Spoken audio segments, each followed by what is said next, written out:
El Eumonchus placei o lombriz grande es un parásito de rumiantes, pero se da más en bovinos y se encuentra ubicado en el abomazo. Taxonomía. Es de reino Animalia, filo Nematoda, clase Cecernentea, orden Strongylida, familia Trichostrongylidae, género Eumonchus y especie Eumonchus placei. Morfología. De acuerdo a las siguientes imágenes, podemos observar que la que tiene la letra A es un adulto, la que tiene la letra B es la cabeza y la que tiene la letra C es su cola. Su forma es de gusano redondo. En cuanto a sus tamaños, la hembra es un poco más grande que el macho, puesto que el macho mide de 10 a 20 milímetros y la hembra de 18 a 30 milímetros. Estos parásitos son de color rojo, tienen la extremidad anterior cónica, con papilas cervicales a la altura del primer tercio del esófago. El macho tiene la bolsa copulatriz con un lóbulo dorsal asimétrico y espículas en forma de Y, con gubernáculo. La hembra tiene el útero de color blanco opalino. Esta se encuentra enrollada alrededor del intestino y está lleno de sangre, por lo cual toma características de palo de barbería. Comúnmente, la vulva está cubierta por un flap. En cuanto a los huevos, estos tienen forma ovoide y miden de 45 a 80 micras. Ciclo biológico. Como algunos nemátodos, el género Aemonchus también tiene un ciclo vital directo y presenta una fase exógena y endógena. Fase exógena. Los huevos se excretan por las heces. El desarrollo del huevo a larva infecciosa dura entre 4 y 6 días. Las jóvenes larvas eclosionan del huevo, se alimentan de bacterias y desarrollan larvas L2. Tras la mudanza de L2 a L3, las larvas L3 son capaces de ir hacia arriba de las hierbas para que el hospedador finalmente ingiera las larvas infecciosas al pastar o beber aguas contaminadas, y a partir de ese pimiento comienza la fase endógena. Aquí se producen dentro del hospedador definitivo y empieza el ciclo de nuevo. En estas regiones áridas, las larvas L3 interrumpen su desarrollo dentro de la mucosa del cuajar durante la temporada seca y lo retoman poco antes del inicio de las nuevas lluvias.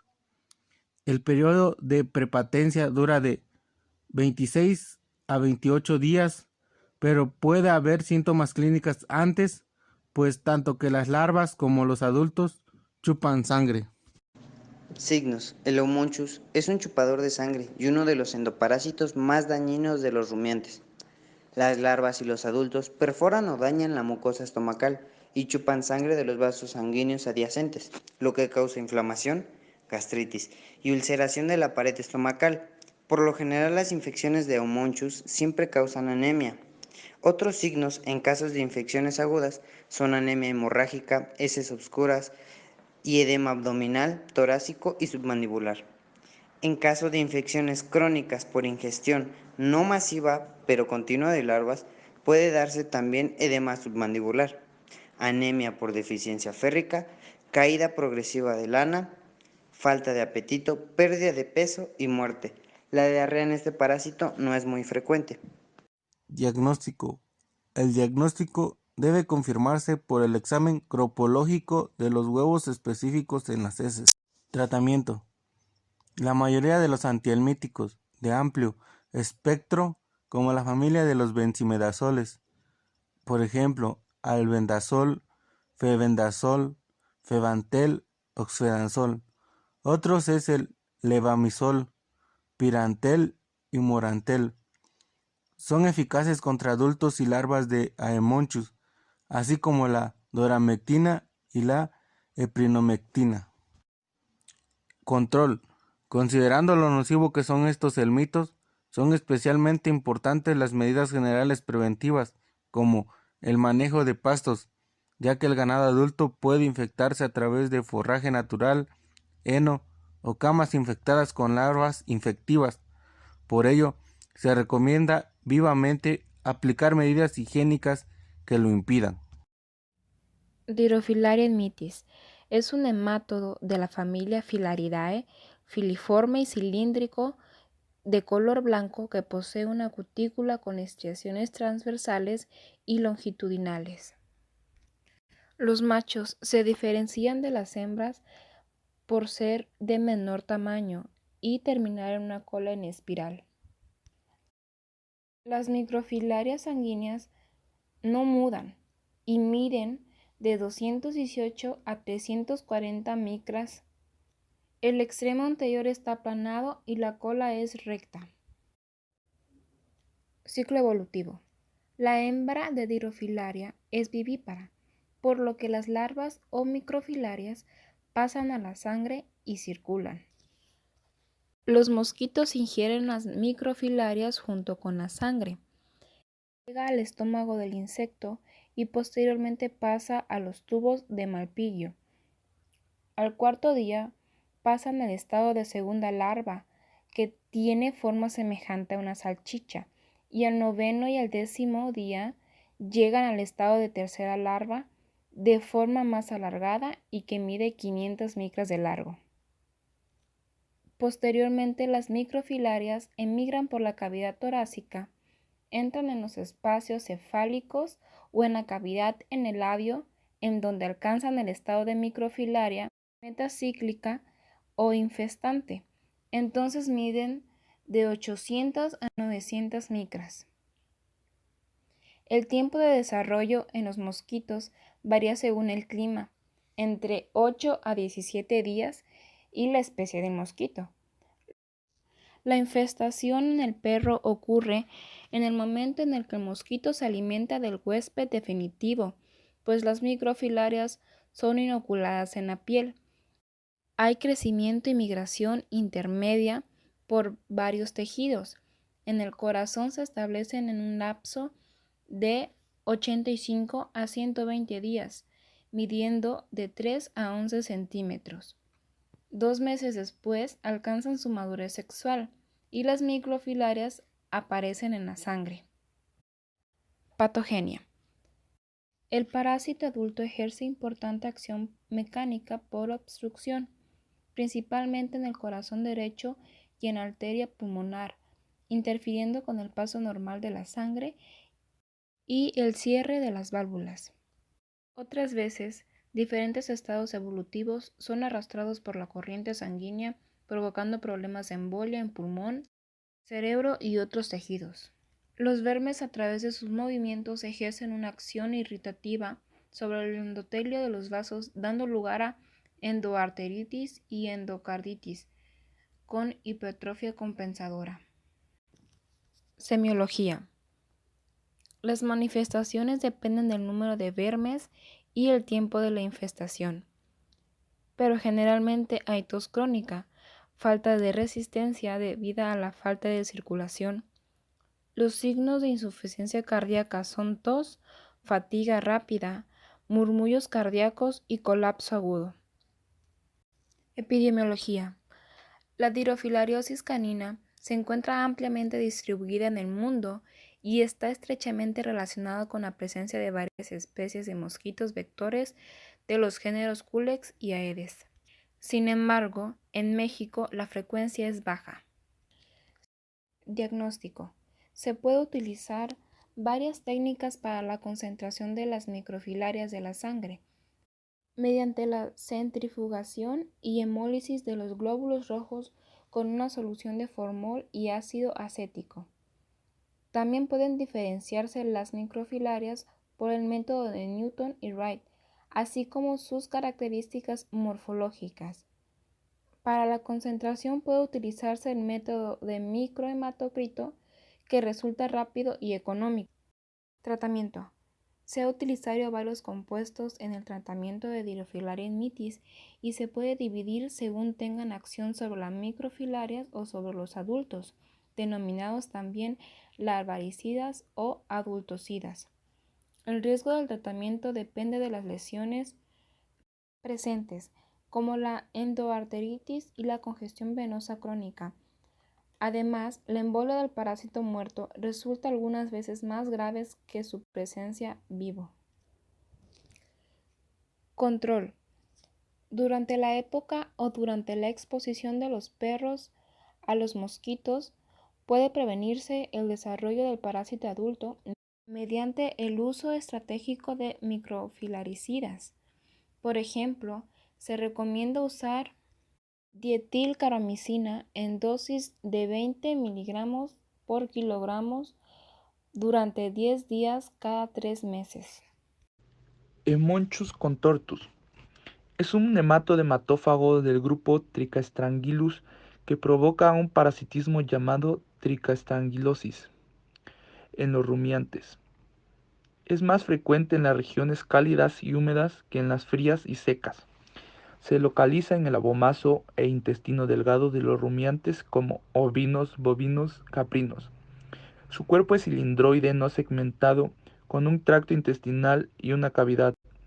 Son de forma redonda en sección transversa y están cubiertos por una cutícula más o menos resistente a la digestión intestinal.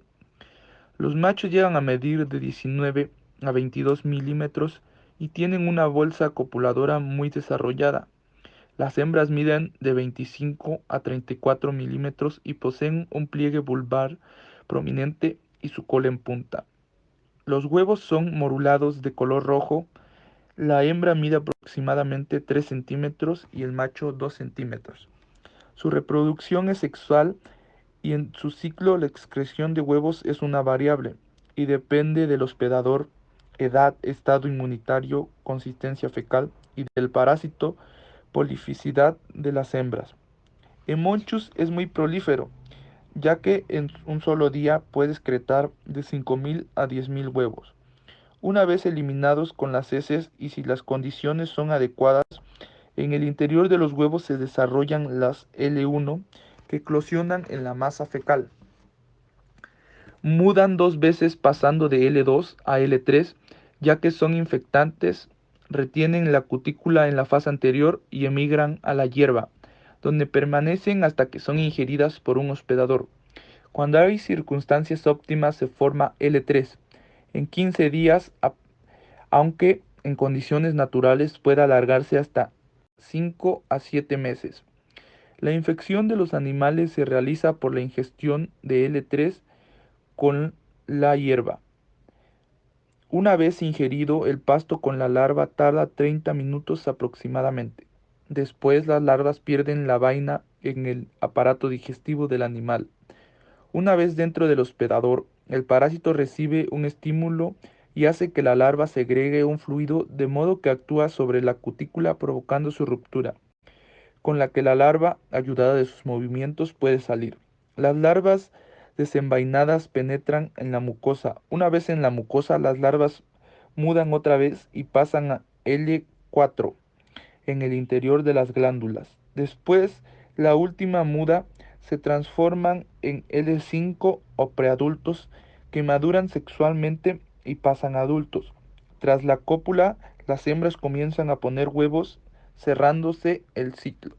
La acción patógena depende principalmente de la edad de los animales y de la intensidad de la infección. Es al menos la suma de la acción patógena.